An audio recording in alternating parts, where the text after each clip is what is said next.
ഒമാനിൽ കോവിഡ് വകഭേദം കണ്ടെത്തിയ സാഹചര്യത്തിൽ കർശന നിയന്ത്രണങ്ങളാണ് ഏർപ്പെടുത്തിയിരിക്കുന്നത്. ഇതിനോടകം തന്നെ രാത്രികാല കർഫ്യൂവും ഏർപ്പെടുത്തിയിട്ടുണ്ടായിരുന്നു. ഇപ്പോഴിതാ രാത്രികാല കർഫ്യൂവിൽ വലഞ്ഞ ജനത്തിനായി ഇളവുകൾ നൽകുകയാണ് ഒമാൻ. നമസ്കാരം, പ്രവാസി മലയാളിയിലേക്ക് സ്വാഗതം. പ്രവാസി വാർത്തകൾക്കായി ഈ ചാനൽ സബ്സ്ക്രൈബ് ചെയ്യൂ.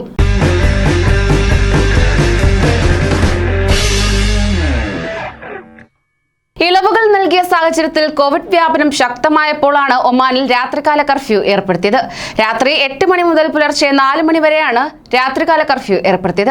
രാജ്യത്ത് മാസ് വാക്സിനേഷൻ ഇപ്പോൾ നടക്കുന്നുണ്ട്. കർഫ്യൂ ഏർപ്പെടുത്തിയതും വാക്സിനേഷൻ പ്രക്രിയ നടക്കുന്നതും കാരണം കോവിഡ് നിയന്ത്രിക്കാൻ സാധിക്കും എന്ന പ്രതീക്ഷയിലാണ് അധികൃതർ. രാത്രികാല കർഫ്യൂവിലെ ഇളവുകൾ ഇപ്രകാരമാണ്. പെട്രോൾ സ്റ്റേഷനുകൾ ഇളവ് അനുവദിച്ചിട്ടുണ്ട്. ഇവിടെ ഷിഫ്റ്റ് അടിസ്ഥാനത്തിൽ ജീവനക്കാർ എത്തുന്നതാണ് കാരണം. ഫാർമസികൾ, ആശുപത്രികൾ, പ്രൈവറ്റ് ക്ലിനിക്കുകൾ ഇവ അടിയന്തര കേസുകൾ സ്വീകരിക്കുന്നതിന് മാത്രമാണ് ഒരുക്കിയിട്ടുള്ളത്. കൺസ്ട്രക്ഷൻ ആൻഡ് കോൺട്രാക്ടിംഗ് കമ്പനികൾക്ക് മുനിസിപ്പാലിറ്റിയിൽ നിന്ന് അനുമതി നേടിയതിനു ശേഷം രാത്രി 8-ന് ശേഷം ജോലി ചെയ്യാവുന്നതാണ്.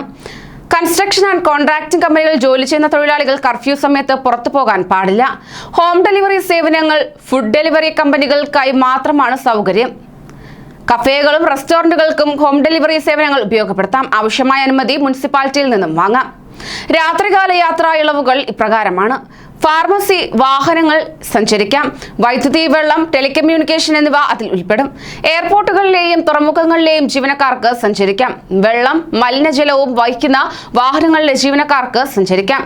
എണ്ണപ്പാടങ്ങളിലെ ജീവനക്കാർക്ക് അനുമതി. മത്സ്യത്തൊഴിലാളികൾക്ക് സഞ്ചരിക്കാൻ അനുമതിയുണ്ട്. ഹെൽത്ത് ഇൻസ്പെക്ടർ, ടെക്നീഷ്യന്മാർ തുടങ്ങി ആരോഗ്യ മേഖലയിൽ പ്രവർത്തിക്കുന്നവർ പുറത്തിറങ്ങണം. ആവശ്യങ്ങൾക്കായി പുറത്തിറങ്ങുന്നവർ ഔദ്യോഗിക തൊഴിൽദാതാക്കളിൽ നിന്ന് പ്രത്യേക അനുമതി നേടണം എന്ന് സുപ്രീം കമ്മിറ്റി നിർദ്ദേശിച്ചു. അതോടൊപ്പം തന്നെ ഇളവുകൾ ലഭിക്കുന്ന മറ്റ് വിഭാഗങ്ങൾ ഇവരൊക്കെയാണ്. എയർപോർട്ടിലേക്ക് പോകേണ്ട യാത്രക്കാർ, ലോഡിംഗ് അൺലോഡിംഗ് ജോലികൾ ചെയ്യുന്ന ഫാക്ടറികളിലെ ജീവനക്കാർ, മാധ്യമപ്രവർത്തകർ, രാത്രി ഷിഫ്റ്റിന് അനുമതിയുള്ള പ്രൈവറ്റ് ഫാർമസികളിലെ ജീവനക്കാർ, പെട്രോൾ സ്റ്റേഷനുകളിലെ ജീവനക്കാർ, കഫേകൾ, റെസ്റ്റോറന്റ് എന്നിവിടങ്ങളിൽ ഡെലിവറി സേവനങ്ങൾക്കായി പോകുന്നവർ എന്നിങ്ങനെയാണ് ഇളവുകൾ അനുവദിച്ചിട്ടുള്ളത്. കൂടുതൽ പ്രവാസി വാർത്തകൾക്കായി ഈ ചാനൽ സബ്സ്ക്രൈബ് ചെയ്യൂ.